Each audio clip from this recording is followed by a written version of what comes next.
ಹುಟ್ಟುಹಬ್ಬದ ಶುಭಾಶಯಗಳು. ಧನ್ಯವಾದಗಳು. ದಿಯಾ ಆದ್ಮೇಲೆ ತುಂಬಾ ಚಿತ್ರಗಳನ್ನ ಮಾಡಿದೀರಾ, ಅದಾದ್ಮೇಲೆ ಸನ್ ಆಫ್ ಮುತ್ತನ ಬರ್ತಿದೆ. ಎಷ್ಟು ಡಿಫರೆಂಟ್ ಆಗಿದೆ ಮೂವಿ? ದಿಯಾ ಆದ್ಮೇಲೆ ಸ್ಪೂಕಿ ಮಾಡಿದ್ದು, ಸ್ಪೂಕಿ ಆದ್ಮೇಲೆ ಮೊನ್ನೆ ಕೊಂಡಾಣ ಆದ್ಮೇಲೆ ಇವಾಗ ಮುತ್ತಣ್ಣ ಬರ್ತಾ ಇದೆ. ಇವಾಗ ಜಸ್ಟ್ ಫಸ್ಟ್ ಲುಕ್ ನಾವು ರಿಲೀಸ್ ಮಾಡಿದೀವಿ. ಫಸ್ಟ್ ಲುಕ್ ಎಷ್ಟು ಅದ್ದೂರಿಯಾಗಿ ನಮ್ ಪ್ರೊಡ್ಯೂಸರ್ ಮಾಡಿದ್ದಾರೆ. ತುಂಬಾ ಡಿಫ್ರೆಂಟ್ ಆಗಿದೆ. It's a feel good cinema. ಜೊತೆಗೆ ಪ್ರಣಮ್ ಜೊತೆ ವರ್ಕ್ ಮಾಡೋದು, ರಂಗಣ್ಣ ರಘು ಸರ್ ಜೊತೆ ಅಮೇಝಿಂಗ್ ಆಗಿತ್ತು. ಮತ್ತೆ ನಮ್ ಡೈರೆಕ್ಟರ್ ಶ್ರೀಕಾಂತ್ ಸರ್ಗೆ ಹಿ ನೋಸ್ ಏನ್ ಮಾಡ್ಬೇಕು ಏನ್ ಮಾಡ್ಬಾರ್ದು. Very very experienced one. ಅದಾದ್ಮೇಲೆ ತುಂಬಾ ಖುಷಿಯಿಂದ ನಗಾಡ್ಕೊಂಡು we had lot of fun shooting time ಅಲ್ಲಿ. ಇನ್ನ ಮುಂದೆ ಫಸ್ಟ್ ಲುಕ್ ಆಗಿರ್ಬೋದು, ಐ ಮೀನ್ ಟ್ರೇಲರ್ ಆಗಿರ್ಬೋದು, ಟೀಸರ್ ಆಗಿರ್ಬೋದು, ಸಾಂಗ್ಸ್ ಆಗಿರ್ಬೋದು ಮುಂದೆ ಬರುತ್ತೆ. ನಿಮ್ ಮುಂದೆ ಬಂದು ತೋರಿಸ್ತೀವಿ ಏನಂತ. ಓಕೆ, ಇವಾಗ ಸ್ಪೂಕಿ ಕಾಲೇಜ್ ಅಂದ್ರೆ ಒಂದು ಹಾರರ್ ಮೂವಿ, ಮತ್ತೆ ಈ ಲೈಕ್ ಕೊಂಡನ ಮೂವಿ ಬಂದ್ಬಿಟ್ಟು ಒಂದು ಇನ್ವೆಸ್ಟಿಗೇಷನ್ ರಿಲೇಟೆಡ್ ಅಲ್ವಾ?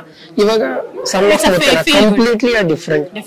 ಸೊ ಎಷ್ಟು ಚೇಂಜಸ್ ಇದೆ ಅಂತ?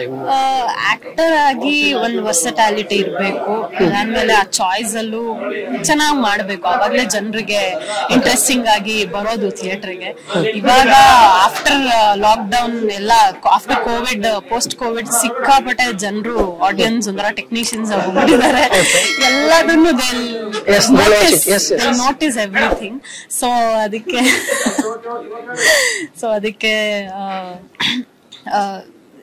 ಈ ಸಿನಿಮಾನ ಟೆಕ್ನಿಕಲಿ ಆಗಿರ್ಬೋದು, ಸ್ಟೋರಿ ವೈಸ್ ಆಗಿರ್ಬೋದು, ಜನರಿಗೆ ಖಂಡಿತ ಕನೆಕ್ಟ್ ಆಗುತ್ತೆ. ಮತ್ತೆ ತುಂಬಾ ಇಷ್ಟಪಟ್ಟು ನೋಡ್ತಾರೆ ಫ್ಯಾಮಿಲಿ ಸಮೇತ ಅಂತ ಹೇಳೋದಕ್ಕೆ ಇಷ್ಟಪಡ್ತೀನಿ. ಓಕೆ, ದಿಯಾ ತರದ ಚಿತ್ರಕಥೆಗಳು ಮತ್ತೆ ಏನಾದ್ರು ಬರ್ತಾ ಇದೆಯಲ್ಲ ನಿಮ್ಮ ಹತ್ರ ಅಂತ?